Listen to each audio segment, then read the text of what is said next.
Hello students, welcome to Pihu academy. आज हम paper second का जो द्वितीय भाषा है हिंदी, इसका पेपर सॉल्व कर रहे हैं। ये यूटेट के एग्ज़ाम का पेपर सॉल्व है। तो चलिए स्टार्ट करते हैं। जो हमारा पहला क्वेश्चन है, गमला किस भाषा का शब्द है? तो इसका जो राइट आंसर है वो है ऑप्शन सी, पुर्तगाली भाषा का शब्द है। नेक्स्ट, प्रकाशन वर्ष के अनुसार जयशंकर प्रसाद की रचनाओं का सही क्रम लगाइए। तो इसका जो राइट आंसर है ऑप्शन डी है, प्रेम पथिक, आंसू, कामायनी और लहर। नेक्स्ट है, लड़के ने पिता से कहा कि यदि आप आज्ञा दे तो मैं अपने साथी से मिलाऊं। इस वाक्य में आप है। तो इसका राइट आंसर है ऑप्शन बी, पुरुषवाचक सर्वनाम है, मध्यम पुरुष है और आदर सूचक जो वाक्य है मतलब शब्द है ये उसका प्रयोग किया गया है। नेक्स्ट, गीतिकाल को श्रृंगार काल किसने कहा? Option B is right, Vishwanath Prasad Mishra ने कहा। नेक्स्ट, निम्नलिखित में से कौन सा उपन्यास भारत विभाजन पर आधारित नहीं है? तो इसका राइट आंसर है ऑप्शन ए, हरीश जयंती, जो कि नागार्जुन जी का लिखा हुआ है। नेक्स्ट, मातृभाषा शिक्षण के विषय में असत्य कथन है। इसका राइट आंसर है ऑप्शन डी, किसी बालक के सांस्कृतिक वातावरण से मातृभाषा का प्रत्यक्ष संबंध नहीं होता। देखिए, जो भी हमारी संस्कृति होगी उसकी जो भाषा होगी वही हमारी मातृभाषा होगी। नेक्स्ट, किसी भी नई भाषा को सीखने के लिए कहाँ से प्रारंभ किया जाना चाहिए? इसका राइट आंसर है ऑप्शन ए, अक्षरों व शब्दों के मध्य सहचर्य से। ठीक है, तो इसका जो राइट आंसर है वो है ऑप्शन ए। चलिए नेक्स्ट देखते हैं, अपेक्षा को लिखते समय कठिनाई का सामना करना पड़ता है, वह किस समस्या से ग्रस्त है? इसका राइट आंसर है ऑप्शन सी, इस बीमारी में डिस्कैलकुलियस है, इसका नाम कुलिया लिखा है इसमें। तो इस बीमारी में सीखने में परेशानी होती है। तो जब हम सीखने में परेशानी और याद करने में परेशानी होगी तो लिखते समय हमें कठिनाई का अनुभव होगा। नेक्स्ट, चॉम्स्की के अनुसार तो इसका राइट आंसर है ऑप्शन डी, भाषिक क्षमता जन्मजात होती है। नेक्स्ट देखते हैं, कहानियाँ बच्चों के भाषा विकास में सहायता करती हैं। इसका राइट आंसर है ऑप्शन सी, कल्पना शक्ति और चिंतन को बढ़ावा देकर। नेक्स्ट, इस प्रश्न का उत्तर तो कोई भी दे सकता है, इस वाक्य में भी और तो शब्द क्या है? तो इसका राइट आंसर ऑप्शन ए, निपात, क्योंकि यहाँ पे किसी बात को करने के लिए जोर दिया गया है, इसलिए यहाँ भी और तो शब्द जो हैं वो निपात हैं। दंत मार्तंड पत्रिका का प्रकाशन किस शहर में होता था? तो इसका right answer option D, Calcutta.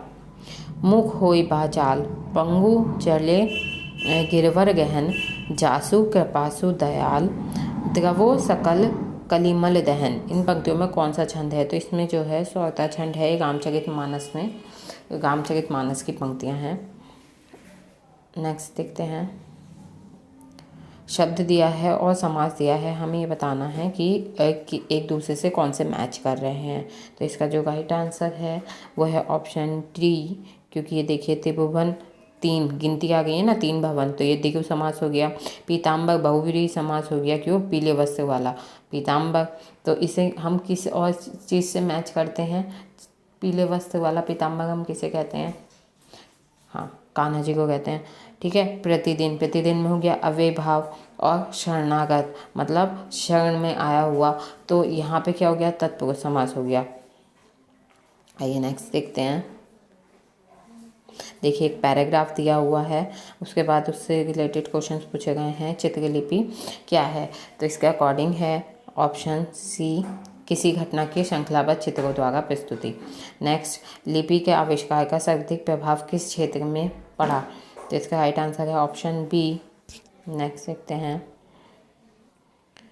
Audiography की प्रमुख विशेषता है। इसका राइट आंसर है ऑप्शन सी, अमूर्त विचारों की असीमित अभिव्यक्ति। नेक्स्ट, चित्रलिपि के विषय में सत्य कथन है। इसका राइट आंसर है ऑप्शन सी, चित्रलिपि अमूर्त विचारों की प्रस्तुति में सक्षम है। नेक्स्ट, ऑडियोग्राफी के विषय में असत्य कथन है। इसका राइट आंसर है ऑप्शन सी, ऑडियोग्राफी में प्रत्यक्ष दृश्यों की प्रस्तुति ही संभव है। ऑडियोग्राफी में ऑडियो के द्वारा बात की जाती है, ठीक है ना, ऑडियो द्वारा बात पहुंचाई जाती है, ना कि सिर्फ दृश्यों के द्वारा। भाषा के 4 कौशल हैं। देखिए, सबसे पहले हम क्या करते हैं, इसका राइट आंसर है ऑप्शन डी, तो सबसे पहले हम सुनते हैं किसी भाषा को, उसके बाद हम उसे बोलने की कोशिश करते हैं, उसके बाद हम उसे पढ़ने की कोशिश करते हैं और एट लास्ट हम उसे लिखने की कोशिश करते हैं। ये क्रम है। निबंध का विधागत विशेष्य है। इसका राइट आंसर है ऑप्शन बी 1, 2 और 3। विषय का तर्कसंगत प्रतिपादन, निर्व्यक्तिकता और कलात्मक एकांतविधि। नेक्स्ट देखते हैं, निम्नलिखित में से कौन मध्यकालीन भारतीय आर्य भाषा है। तो ये आपने पढ़ी होगी, ये है ए प्राकृत। नेक्स्ट, यह अलावा किस प्रकार के व्यंजन हैं। ऑप्शन ए अंतस्थ व्यंजन। निम्नलिखित में इसको सुमेलित कीजिए।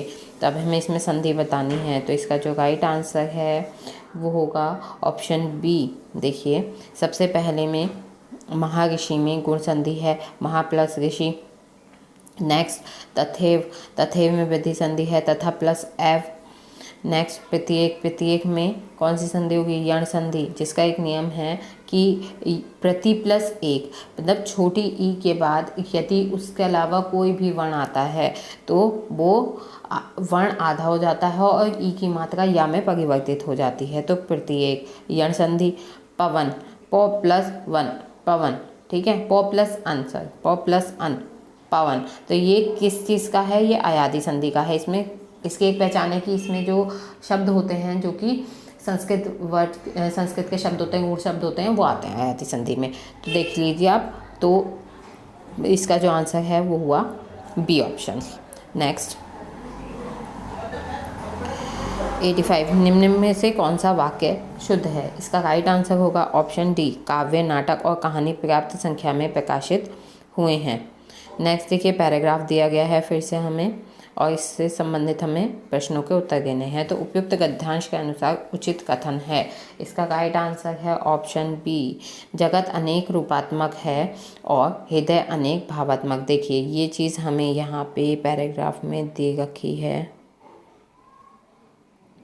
तभी हमने ये चीज़ बताई है। देखिए, जगत अनेक रूपात्मक है, उसी प्रकार हमारा हृदय अनेक भावात्मक है। ठीक है, चलिए नेक्स्ट देखते हैं। जिन रूपों और व्यापारों से मनुष्य का परिचय आदिम युग से होता है उसे क्या कहते हैं। उसे कहते हैं मूल व्यापार। देखिए, ये लास्ट में आपको दिया गया है, ठीक है, तो इसे पूरे को आप पढ़ेंगे तब आपकी समझ में आएगा। नेक्स्ट, काव्य का मुख्य प्रयोजन है। इसका राइट आंसर है ऑप्शन डी, हृदय को लोक सामान्य भाव भूमि पर अवस्थित करना। नेक्स्ट, हमारे मनोविकारों का परिष्कार कैसे होता है। इसका राइट आंसर है ऑप्शन ए, जब व्यक्ति सत्ता लोक सत्ता में लीन हो जाए। नेक्स्ट, शुद्ध अनुभूतियों का संचार और अनेक गतियों के मार्मिक स्वरूप का साक्षात्कार किसके द्वारा होता है। तो इसका राइट आंसर है ऑप्शन बी, कविता के द्वारा होता है। तो यहाँ आपका क्वेश्चन पेपर सॉल्व हो चुका है। आई होप वीडियो आपके लिए हेल्पफुल रहेगी। वीडियो को शेयर करना, लाइक करना और चैनल को सब्सक्राइब करना ना भूलें। Thanks for watching.